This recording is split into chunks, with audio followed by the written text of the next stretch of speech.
What's up? It's Dominique, aka That Therapist, lead clinician, and CEO of Yellow Bird Counseling. For those of you that don't know me, what do?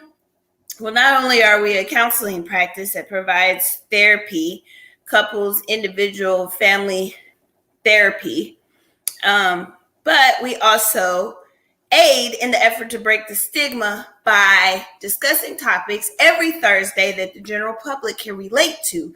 Reasons that we can all use a therapist outside of simply just having a mental illness. Because folks be thinking, oh, something got to be wrong with me to go see a therapist. Ain't nothing wrong with me. That can't be farther from the truth at all. If you have a brain in your head and you live in a world that you can't control, then you would benefit from a therapist. And if you look at our videos and been following us for any amount of time, then that's what you know, okay? It's about progress over perfection, okay? Y'all check out the Yellow Bird Counseling swag shop, yellowbirdcounseling.com, and you can get one of our F Them Folks t-shirts, shrugs, progress over perfection, or our holiday therapy is the gift that keeps on giving, or therapy equals holiday gifts, whatever. We got hoodies, we got long sleeve, we got all that. Check it out. It's 30%. Nope, it ain't no 30% discount. It ended yesterday. But that's all right. That's okay. Because guess what? We're still here. Y'all might notice that I'm a teeny tiny bit late.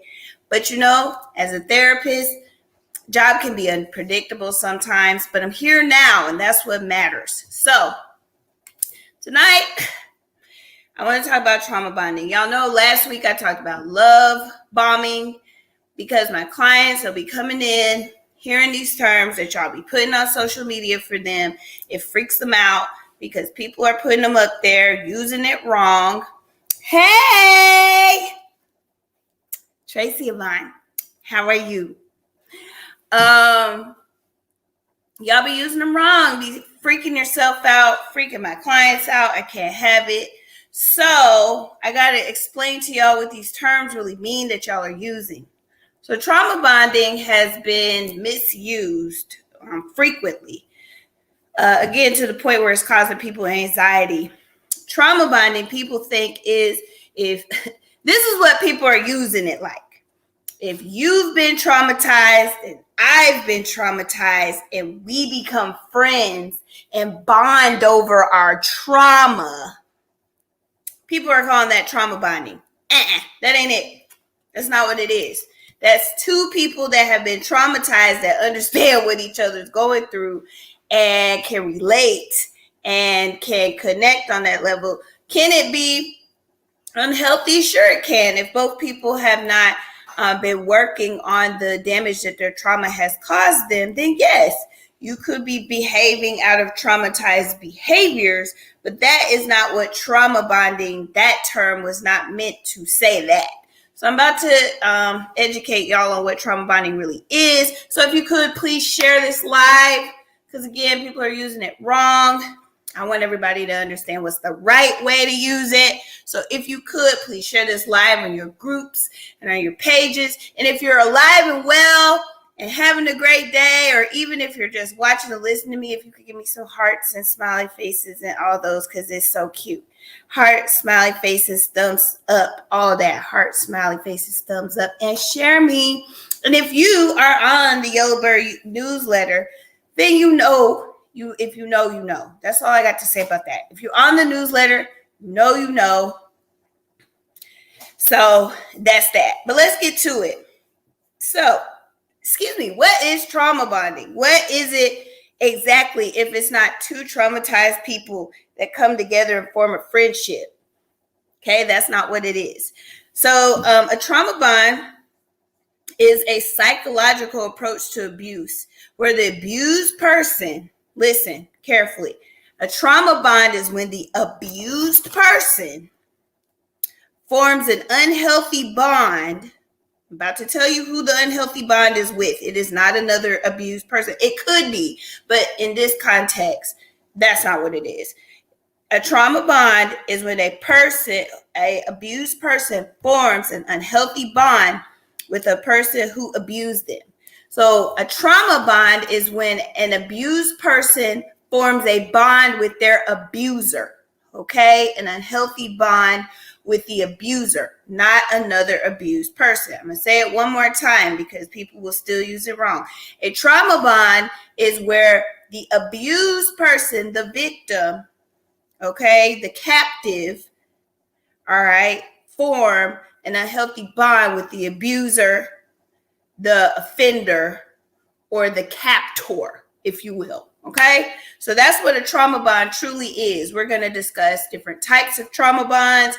We're going to discuss symptoms of trauma bonding. We're going to discuss treatment for trauma bonding. So we're going to discuss all of that tonight. But if you could share this live so people can be educated and we can continue to break the stigma that does surround mental health and mental illness. Okay. Because anybody, and a lot of my clients come that have been abused, don't know that they've been abused, and feel a way about their abuser, like a positive way. And they're like, oh my gosh, I know this is so stupid. I know this sounds so bad. I know this is real messed up of me. I'm like, whoa, stop. No, it's not. Okay, it's a psychological response that a lot of people experience. It's actually kind of normal for people that have been abused. So there's different terms for it. There's learned helplessness, okay, which is a more clinical, more educational term for it. Or battered woman syndrome. We've heard those terms thrown around, okay? So if you are abused, if you've been abused and you have a love for, a compassion for, a pity for, an empathy for your abuser, don't feel like something's wrong with you. We're here to help you, okay? Don't feel like, oh, I'm so weird or I'm so crazy. I'm so, because you're not, okay? You're not. It's a psychological response. And I'll tell you how it forms, okay? We form attachments as human beings, okay? We form attachments from survival, or for the purpose of survival. Whoops, said that wrong. We form attachments, y'all, it's been a long day, for the purpose of survival. That is the whole reason that us as human beings form attachments. So that's why when babies, that's the more most critical time for attachments, because they're learning how to survive on a very basic fundamental level. So they survive by forming attachments. And then as we grow, those attachments also grow and evolve with us. So we've talked about different types of attachments. We've talked about secure attachments. We've talked about anxious attachments. We've talked about avoidant attachments. We've talked about disorganized attachments, which is a mixture of anxious and avoidant attachments. So if you want to look at that, you can feel free to go through the archives and look at those videos. But the long and short of it is that we form attachments to survive. So if you are in a situation where your psychological or your physical safety is being threatened, your natural instinct as a human is to try to survive. And so you will form an attachment that psychologically tells you that that's going to help you survive, okay? So that's the whole purpose. So if you formed an attachment with your abuser, it's because your natural human instinct is towards survival. And the way that we survive is through, one of the ways that we survive is through forming attachments. So if you are being threatened physically or mentally in a situation, you probably are going to develop some level of attachment to your abuser because you are human and that is a human instinct. So there we go. Normalize. It's normalized. But do we want you to stay like that? No. And the reason we don't want you to stay like that is because it could cause you harm. Okay, so that is why you would come to us to learn how to break that attachment, learn how to distance yourself from that bond so that you can be safe, okay? From somebody who is, or a situation that is not safe for you, okay? So Just a brief overview to explain that for everyone. So what does it look like? What does trauma bonding look like? So you might develop sympathy for your abuser, which reinforces a cycle of abuse, followed by remorse. Because an abuse cycle, which we talked about, love bombing is a part of that abuse cycle, where the abuser wants to draw you back in. Once they've drawn you back in, then they devalue you. And then once you're gone, they need another supply. They draw you back in by hoovering, love bombing. They got you where they want you. They devalue you, and the cycle starts over.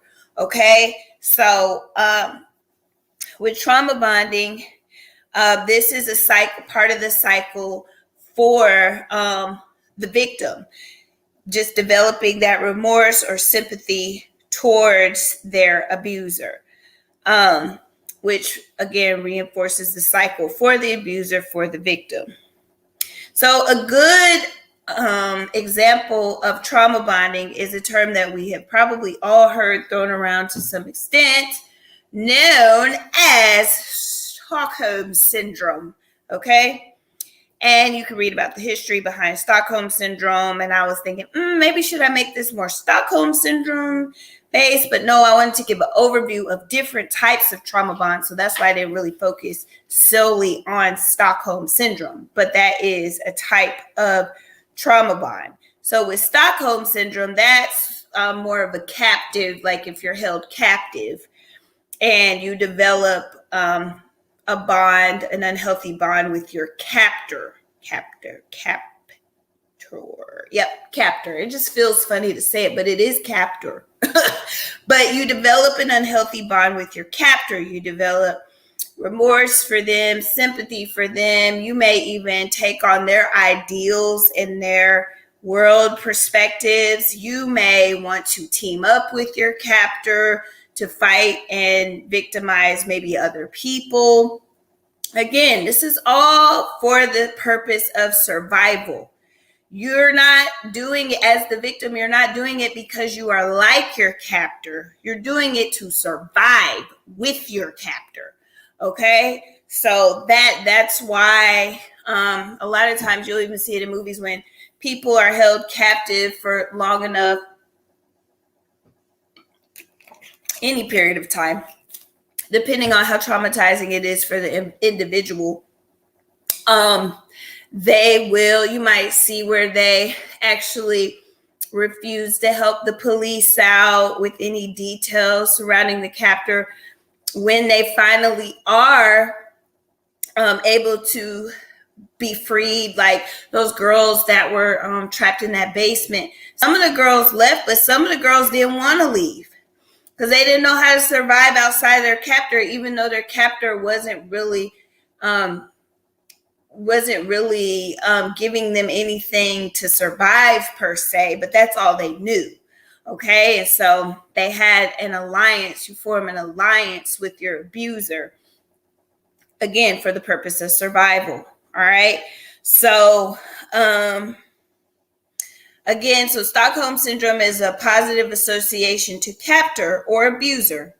And again, a coping mechanism, a survival skill. All right. Like I stated earlier, a trauma bond is developed because of the threat to physical or psychological well-being. Okay. And then another symptom of trauma bonding is if you know those people that are like super grateful for people that have obviously abused them. They're like, for just giving them basic human consideration. Like the abuser didn't do anything special or especially grand. It's just that they may have given them a break. And then so the victim or the captive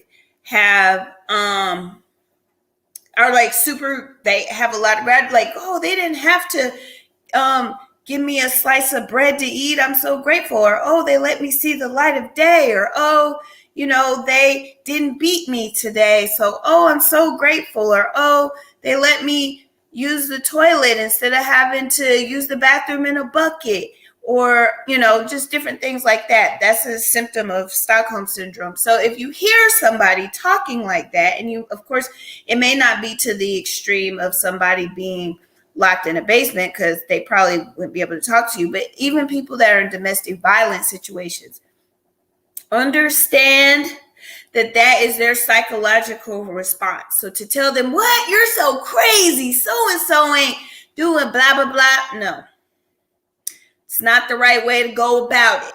Listen to them and direct them to someone like me who would be able to help them in that process. It's a very delicate process, and it can take a long time to break a trauma bond. It can take a long time. And so for you as their friend, family member, loved one, it's just going to cause them to further distance themselves from you. If you're like, what? Them giving you a slice of bread or not beating you, that's something they should be doing. Like, that ain't nothing to be grateful about. Like, open your eye. No, don't talk to them like that, okay? Because you're going to lose them forever. So that's not the way you go about that. Even to an extent, sometimes with some of my clients, I have to preface what I'm about to say and say, listen, I'm not saying that your so-and-so was a bad person, but this behavior that your so-and-so did is harmful. If you knew somebody else who someone was doing this to them, what would you think? Like, there's ways to say that, it's a baby step thing to get reconstruction in that thought pattern of thinking that the abuser is actually doing something for them when really they're not. They're just perpetuating the cycle of abuse. So yeah, they show gratitude. They try to appease abuser to secure safety. So they may do things, like I said, form an alliance with the abuser, help the abuser, refuse to give any type of information to the authorities about the abuser, just doing things to secure their own safety. Again, for survival, because we all want to survive, okay? So that is the reason that they're doing that. Don't, calling them crazy and all these other things we do when we get frustrated as humans, and things that we say to people that we love and we think we're helping them, but we're really hurting them. That's one of the things, to say, oh my gosh, you're so crazy. Why wouldn't you blah, blah, blah, blah, blah. Again, it's about survival. When you're in a situation where you have to fight for your life, or you have to fight for your mental well-being, like, you resort to things you think you might not do. Like, it's just, if you've ever been in a state of having to survive, consciously survive, do you resort to things that you might not do? Like, for instance, if you're starving, you may go through some trash and eat some trash. Will I go through some trash now? No, because obviously I'm eating very good, okay? But if I weren't, I can't say that I wouldn't go through no trash, because I haven't ever been put in that level of having to fight for my life of starvation. So, but, we do things we wouldn't ordinarily do. Just like, think about it when you're sleepy or when you're hungry. You might behave in ways you might not ordinarily behave, because your body is in a state of just in a whole state of malnourished, maladaptive. And when you're in a state of then that's where abnormal behaviors take place, things that you might not ordinarily engage in. Again, they seek refuge in the captor and not with law enforcement. So the victim may even turn on their friends, their family, law enforcement, thinking they didn't do what they needed to do to keep them safe and keep them protected. So then psychologically, they're like, well, my captor, my abuser, I'm still alive. They didn't have to keep me alive. So I can rely on them, the abuser, more so than I can rely on law enforcement or my friends or family. Okay, So they're also being hurt, and not intentionally, of course. Like, obviously the captor is not going to be like holding them hostage outside of the police station, maybe, but more often than not, it's not going to be just that easy for law enforcement to find them, so it may take some time. What are some other symptoms? Being kind and compassionate towards abuser, having positive emotion towards abuser. Again, adopt ideals of captor or worldviews. Pity them. You might pity the abuser. Refuse to leave, like I said earlier. Negative view of helpers. You may develop a negative view of helpers. I noticed that, again, with my clients that have had experienced trauma bonds. They're like, I don't want you to think so-and-so is just a bad person. We're not talking about their person being bad. We're just talking about the behavior that they did was not a healthy or safe behavior. Can you agree with me that that behavior was not a healthy or safe behavior? And they're like, yeah. Okay, so is this something that you need to continue to subject yourself to? Probably not. Would you subject someone to this? Would you advise someone to subject themselves to this? Probably not. Okay, so you got to handle it that way. Well, you don't, but the therapist, they would come to a therapist that would help them. Friends and family, you have too much skin in the game, so your emotions are going to be involved, and your emotions may push them away. Whew. All right.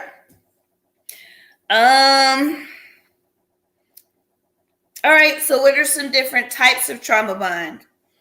Domestic violence. In a domestic violence situation, a trauma bond can develop. In a child abuse situation, a trauma bond can develop, whether that's physical or sexual abuse. I've had a lot of clients that were sexually abused as children and have a love for their abuser. And I let them know, hey, listen, that's okay. Don't feel like anything's wrong with you, or you're broken, or you're weird because of that, okay? That is a normal psychological response. We don't want you to keep it because it could be harmful to you. But let's just say the abuser is no longer around. Then we focus on that when that person is ready. We focus on how they feel about their abuser when that person is ready. But that's not the key source or the key goal of our treatment. The key goal of our treatment is to make sure that the person in and of their self is not being triggered and has been able to process their trauma. And with that, their perspective of their abuser could change. But it's not, it's not the first thing that we do, especially if they're in a place of safety now, meaning that the abuser is no longer around.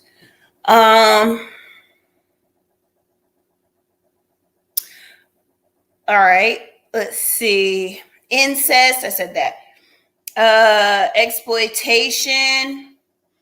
There's been, employment. Okay, so there's a lot of trauma bonds going on in these jobs y'all be working at. I done been in some toxic ass work environments. And it was them people that was like thinking like they would, y'all know them people that were like, so you had an abusive boss. And then you had the people that would kind of team up with them, stick brown nose them, or kind of, be their, tail on other people for the boss. They have developed a trauma bond because they're trying to survive. They're like, listen, if I don't side with this person, I might lose my paycheck, and I got a family at home to take care of.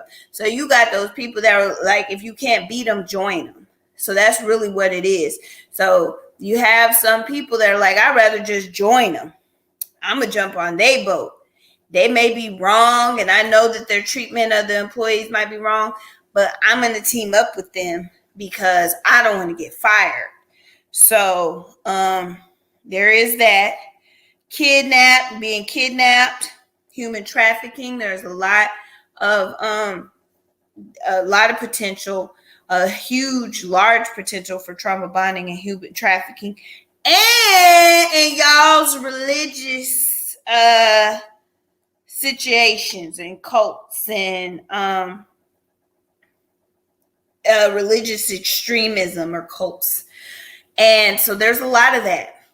If you want to take it even deeper,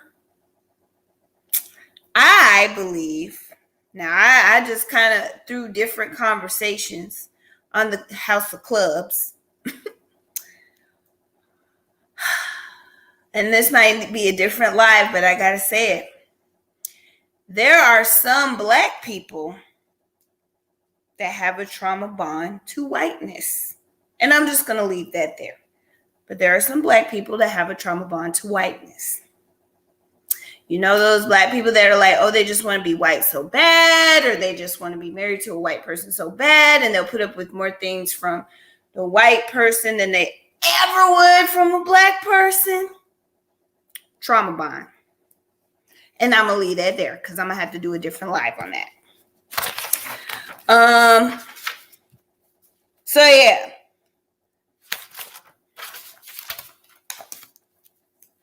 Let's see.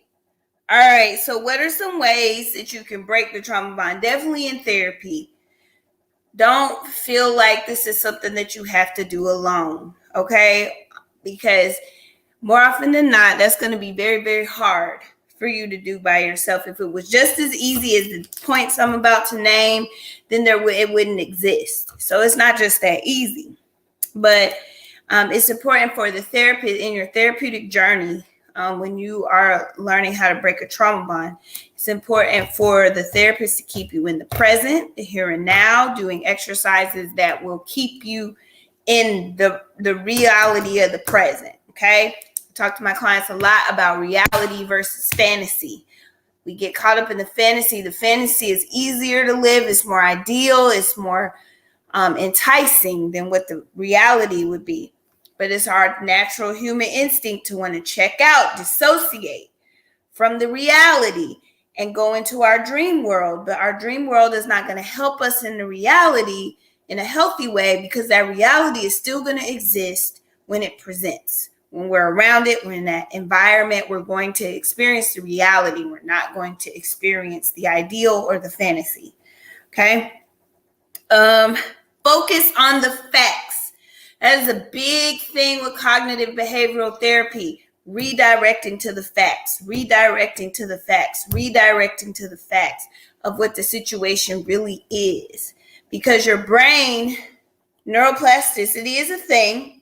So if you continue to tell your brain something, it will begin to believe it. All right. So focusing on the facts, focusing on the present, focusing on the reality. Lots and lots of positive self-talk that's regimented and very focused on whatever the unhealthy beliefs that you have developed are as a result of your trauma bond. Okay.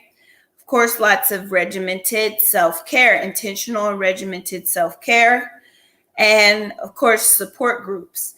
So those are ways to begin to recover from a trauma bond. But again, it can take a long time, especially if you had been in that abusive situation for any period of time. If you've been in that situation for years and years and years, to expect that you're just going to throw a dash of self-care on there, throw a dash of positive self-talk, stay in the present, and remain focused on the facts all in one sitting, it ain't going to work.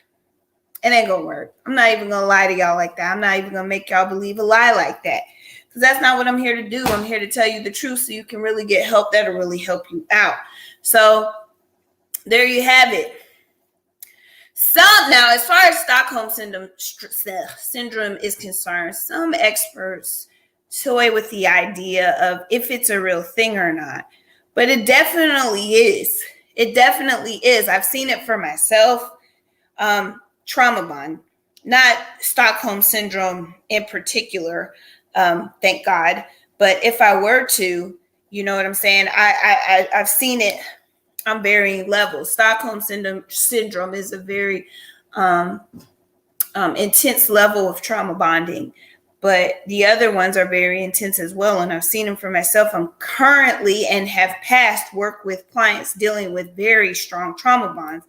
And I have to continue to normalize it for them because they feel like something's wrong with them because they are a well-adjusted human being who has feelings and emotions.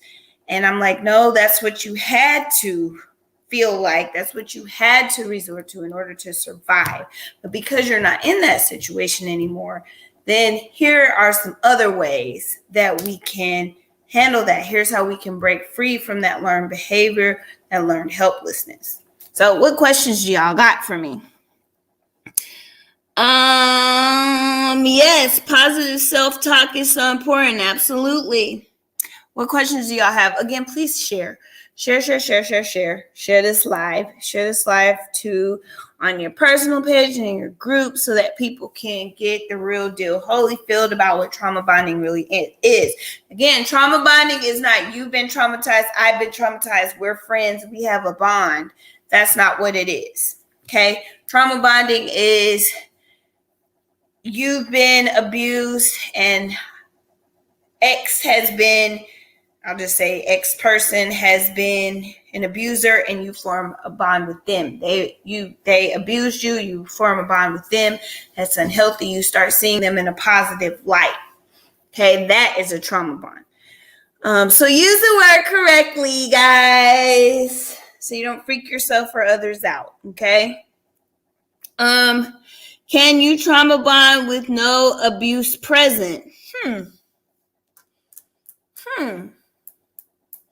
I would need a little bit more detail on that because I want to jump and say no, but it depends. If you're talking, are you talking about like little t trauma abuse, like verbal, emotional, like what you got? Give me some more detail. But no. If there's no abuse present, then there's no need for you to feel like you're in survival mode. So it would have to be abuse present in order for you to feel as though you're in a state of survival to where you would have to ally with your abuser. So give me a little more detail. Emotional. Yes. No, emotional is like that's still abuse. Whether it's like, here are the types of abuse: emotional, mental, physical, sexual, financial. What else? Those are 5 major types. Okay. So physical, sexual, emotional, mental, spiritual. There's spiritual abuse. If any of those levels, types of abuse are present, then that cultivates a space for trauma bonding. Like I named, like with religious extremism, there probably is some level of physical abuse there or sexual abuse there. But let's just say there wasn't. You'll still like some of these Southern churches, okay? Because I haven't been to one. All right. I feel like I was severely trauma bonded to Church of the Highlands. So there we go. I said what I said when I said it. All right. I was just like, oh, Church of the Highlands so great. Meanwhile, in the back, they was really doing some very mentally and spiritually and emotionally abusive things to me. I cried so much. More than I've ever cried in my life going to that church. And it wasn't from the spirit. It was from pain. I said what I said when I said it. And y'all can go tell Pastor Chris. And he can give me a call and we can talk about it. So I already told Pastor Dino about it. And I sent him an email I have yet to hear back from. But he responded to me publicly on Instagram, but then when I DM'd him in private, I still have yet to have a response. So there's that.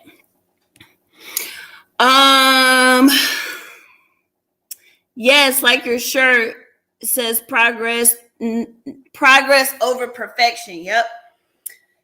Y'all want one, yellowbirdcounseling.com/swag, or you can just click on the swag shop button, yellowbirdcounseling.com.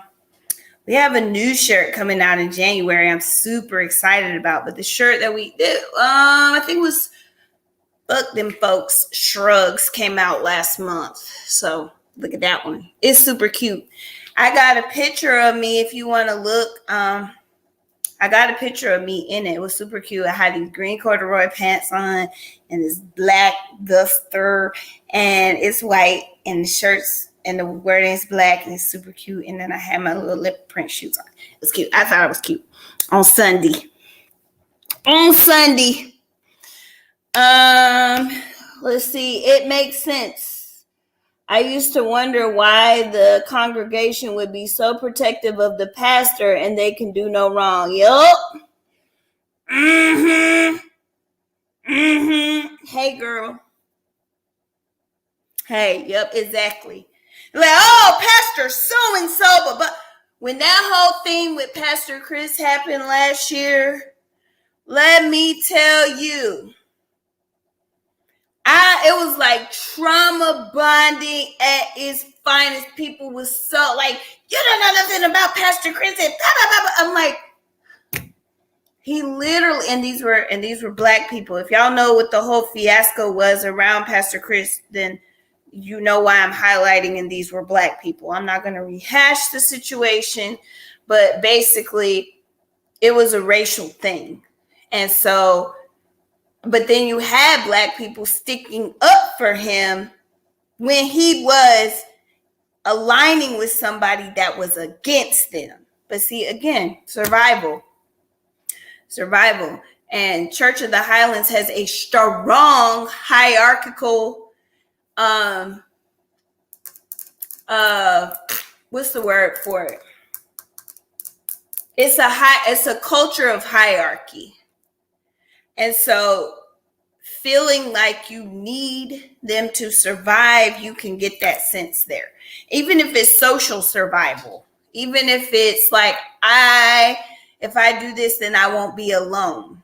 So it's heavy social survival there.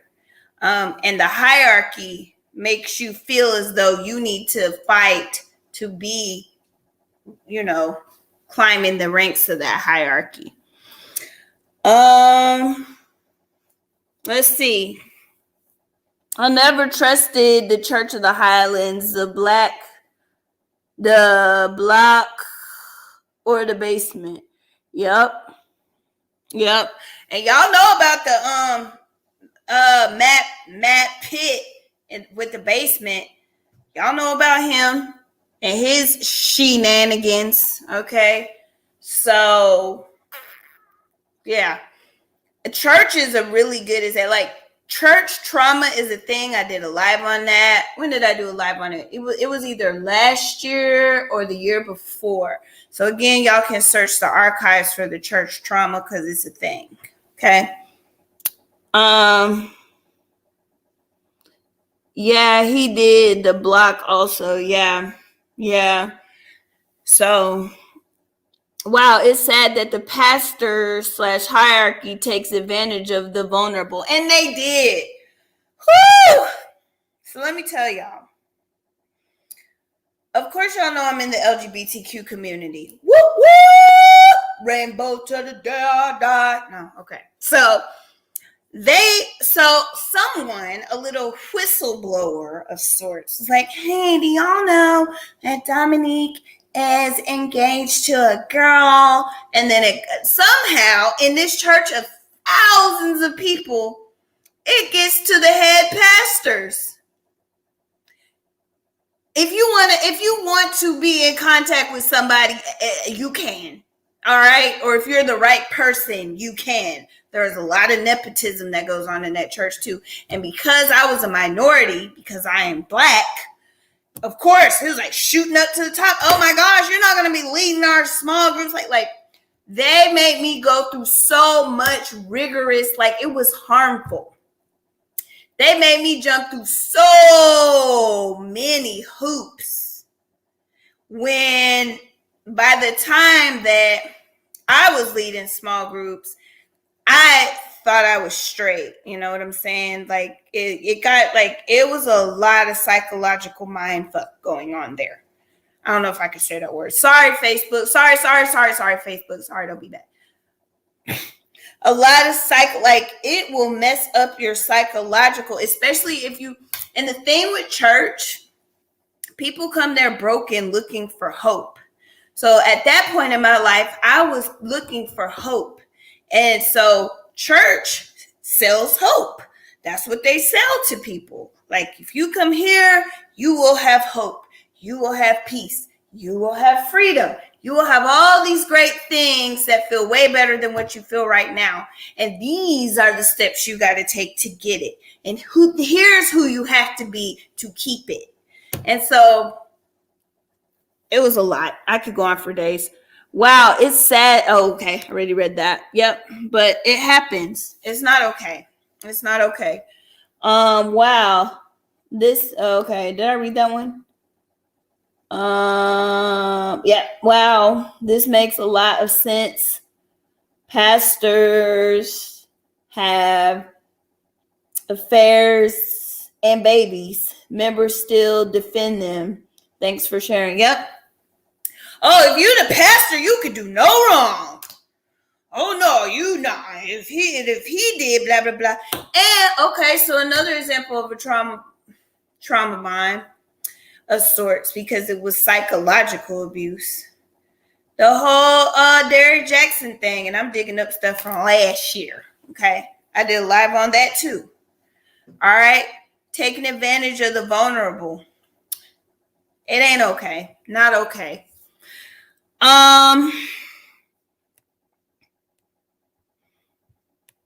It's just so much, just being an LGBTQ Black female, baby, every level of trauma I done seen. Okay, because I'm like in the most marginalized, next to being transgendered. I'm not transgendered, but being transgendered, like, also is the most marginalized. But being Black, being female, being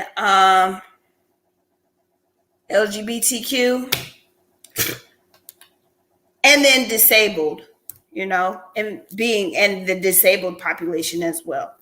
Like, baby, I done seen some trauma. I can tell y'all about some trauma. And that's why I'm still in EMDR therapy to this day. I also administer EMDR therapy as well. I'm a trained EMDR therapist, but I also have my own EMDR therapist because I can't EMDR myself. Let me rephrase that. I'm not supposed to EMDR myself. It doesn't really work. Don't try it. They got the stuff on YouTube. No. Don't try to do it yourself. No. Don't. I'm telling you, even as a therapist who is trained in the practice, do not try to EMDR yourself. No. Okay. Oh, Blue G put up a thing for the shirt. If y'all like the shirt, she put up a link in the comments for it. Me and Bridget got one, and then Jason got one too in his bio. If you look, I like the black one. He got the black one. Me and Bridget both have gray. I got a women. I think this is a women's fit, and then we have a unisex fit as well. Remarriage in some Black churches equals complete rejection. Yep. And that's not even in. So like, okay, so even with Church of the Highlands, going back to that. If you're if you're a pastor, this is like a thing. If you're a pastor and you've gotten divorced and your spouse is not remarried, but you get remarried, they'll make you step down. No lie. They will make you step down if you remarry and your ex-spouse is not remarried, because they're like, marriage can be repaired, which it can. It can, but that doesn't mean it's meant to be repaired just because it can be repaired. So, yep, that is a thing. Not if you will be freaking asked to leave if you remarry. Mm-hmm.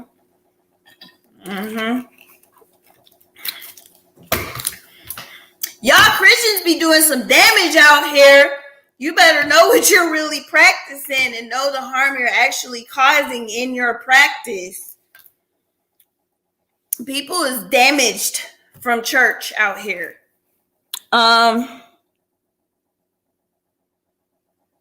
Yeah, in some, if the exes are not dead, they either gotta be remarried or dead. Yep. You cannot remarry if they're not remarried or dead. So you better be widowed, or they better be on in their own next marriage, forming another covenant agreement with somebody else. Otherwise, you got to stay single and lonely and alone. That's what they want. It's crazy, man. Like, what? No. I would openly say, when I was leading small groups, I would openly say it'd be real hard for me to hang out with y'all who's supposed to know better and don't do better when I get more peace of mind hanging out with people outside of the church. I would say it openly. And I remember I led a small group that had 100 folks in it. And I did not care. I said it openly. I said, listen, if we want to let's call it a struggle. At that point, I was calling it a struggle. Saying, oh, it's my struggle that I want to hang out with and feel more comfortable hanging out with people outside of the church than I feel hanging with people in the church. No, that was not a struggle. That was not a struggle, because I have way more peace of mind now and way more meat on my bones because I'm able to eat. I couldn't even hardly eat when I was going to church. I was so anxious and depressed all the time. And I was doing all the things. Those of y'all that knew me when I was back in the Church of the Highlands days, I was doing something church related 6 days a week, 7 days if they had something going on a Saturday, like a serve day or something like that. But I was all day, once I got off work, I'm going to a small group. Once I got off work, I'm leading a small group. Once it's Sunday, I'm going and serving, and then going to a service, and then I'm going to a small group. And then on Saturday, I'm going to serve, and then probably going to a small group. And I was the most unhappy I had ever been. Or one of the most unhappy I had ever been, and very thin, no meat because I couldn't eat. Wasn't happy. Does trauma bonding to a person with a personality disorder affect your brain differently than the other examples? Like if they have a cult-like personality, maybe a cult-like group, but not full-blown cult, if that makes sense, or just shows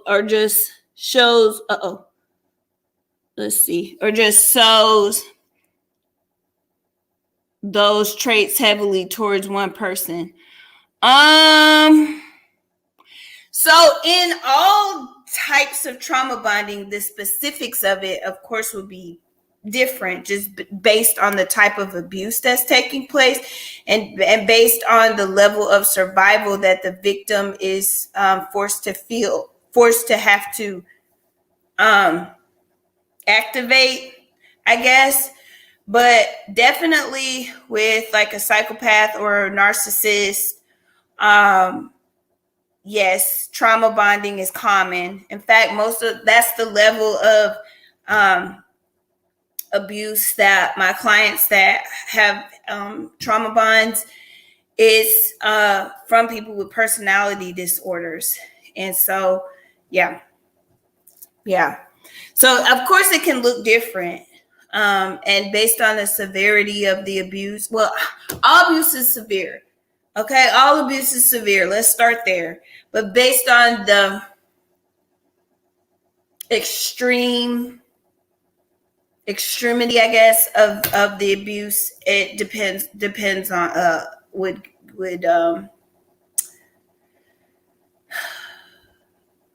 depend on the level of survival that the victim feels as though they have to activate for themselves. Okay, so does that help?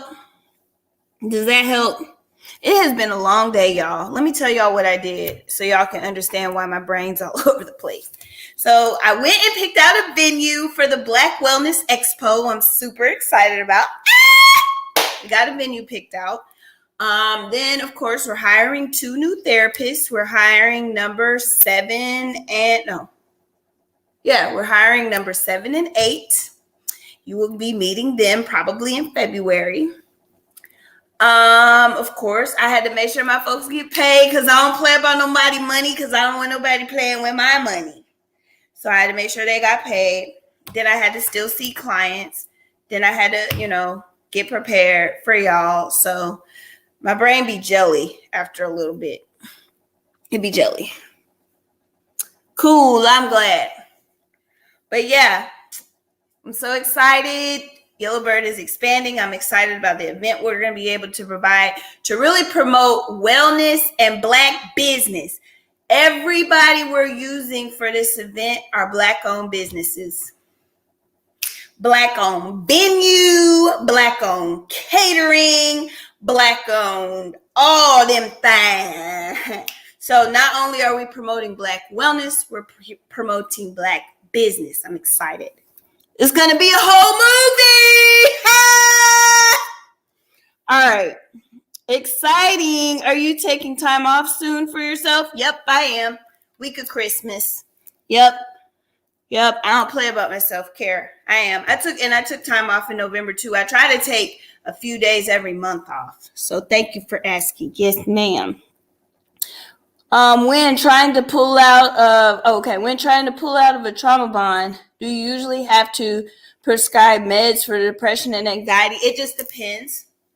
Y'all know my stance on medicine. Me as a practitioner, I'm not going to refer you to psychiatry, which would be who prescribes your medication, unless it is your functionality is impaired, like you can't go to work or school, or you or someone else is in a place of danger. Like if you're going to be a danger to yourself or others, or you're super debilitated to where it could affect your livelihood, then yeah.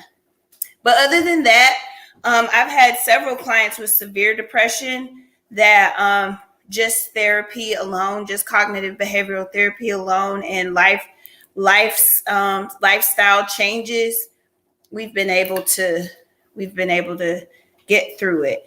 But my sense on medication is it's not a long term. It's only to stabilize you to the point so that you can actually work in therapy. But the ultimate goal, if you have a diagnosis that does not require you to be on medication for the rest of your life, we work on getting you off of the medication. It's only for short term. Medication is just a Band-Aid. But if there's gonna be some like harm to yourself or someone else or your well-being, then we look at it. But we look at it long enough to stabilize you in therapy. But research shows that therapy has longer lasting effects than medication. So therapy is the meat and potatoes of treatment.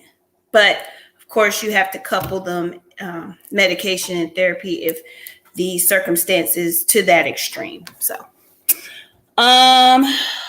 yeah. Cool. Any other questions? Y'all are asking some good questions tonight. I love it. Please be sure to share this live, y'all. Please be sure to share this live, okay? If y'all don't have any more questions, I'm going to do if you know, you know. But if you have more questions, I'm happy to answer. I'm happy to answer if you have more questions. Okay, well, if you know, you know. So if you're on the Yellowbird newsletter, then you know the days that I do $100 Cash App giveaways. And you do the thing, and then you're eligible. So let's see who did the thing. Of course, Lakira. Of course, Natasha. Them two, like, they not gonna miss it. They know, because they're on the newsletter. So they know. they know. Blue G, if you're on here still, can you put the link for the newsletter so people can subscribe so they don't miss the next time that we do the Cash App giveaway? And I do it on here so y'all know that I don't be capping. Even when my phone dies, Lakira can tell you, even when my phone dies, once it comes back on, I will send that money. I don't play with people's money. I do not.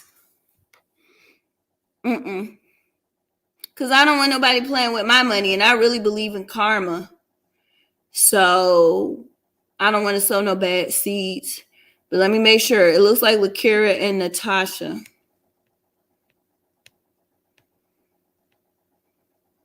Okay. All right. So I'm going to do the screen share. And I can't wait to continue to tell y'all more about the Black Wellness Expo. It's going to be an entire movie, y'all. We got all the best Birmingham favorites that are helping us with this event. How many sessions per week, per month would you recommend? No insurance. So that depends on you and your therapist.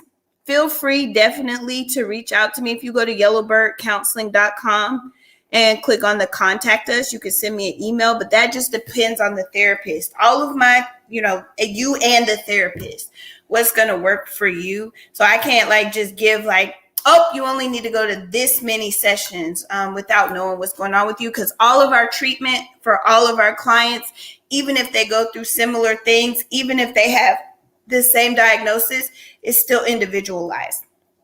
There's no one size fits all. Because we are two complex of beings and no two people are alike. So it would just depend. But if you don't have insurance, we definitely can service you for low cost. Or if you want to see one of my fabulous ALCs, they can take out of network Blue Cross Blue Shield. So if you have out of network benefits on your Blue Cross Blue Shield plan, my ALCs can see you. Otherwise, one of my fully licensed clinicians, which would be not me, y'all, because y'all know I've been full for almost 2 years now. I'm still full. I don't have no open slots. But we got 2 new ones coming on that are fabulous. I love them. And they go through a rigorous interview process. I don't just hire anybody. They go through 3 interviews. They go through an interview with me. They go through a branding interview. And they go to a therapist interview with my staff therapist. They got to complete that. We got to have 2 references. And because I be paying them. I be paying folks what they worth. So they got to show. So, yeah. But, yeah, reach out to us. And I make it so easy. Because I know myself as a person that deals with anxiety and depression. I know how stressful it can be. So, literally, you can send me an email that said, need therapy. Okay? So I will text you back or email you back the number to call or the number to text. So you have the option to call or text. And then if you text, I text you your intake packet, link you to your therapist. You call, same thing. And then your therapist will actually call you theirself to schedule. So you don't got to worry about being on hold or none of that.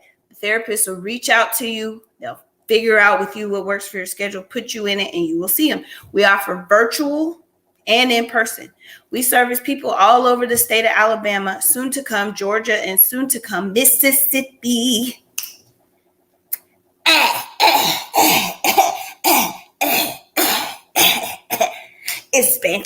Expansion. Serving the people in the nation. Yeah. Sir. Okay. All right, so back to you now. You're welcome. All right, so we got Lakira and we got Natasha. So let me give each of them a number. Let me do that. So Lakira girl, I'm going to give you number 2. Natasha, I'm going to give you number 1. All right, and then I'm going to pull up.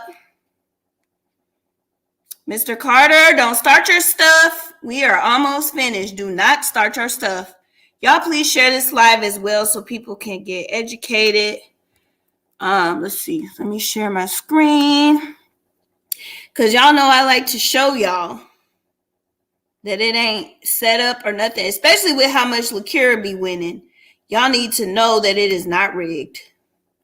So share screen. Let me share. share screen, share tab. Where is it? Where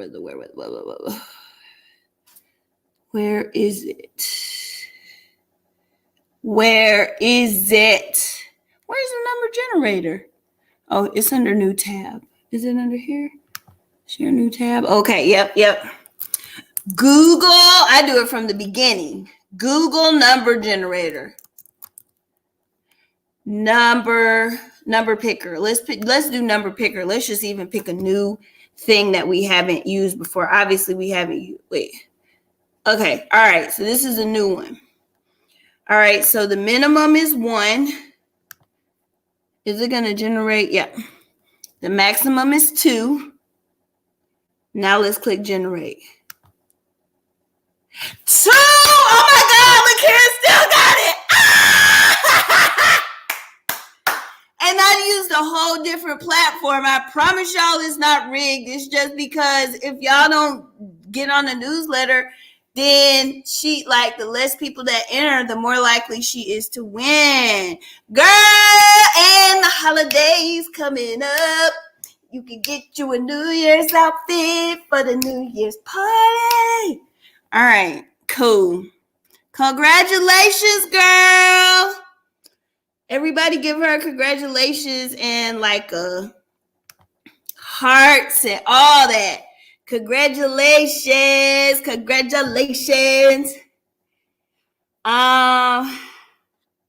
He needs to say, hey, Mr. Carter. Yup. Mr. Carter is going to boarding school at the end of January. I'm so excited. Mr. Carter is excited too. He's going to boarding school so he can learn how to behave. Let me send LaKara her money. Let me send it.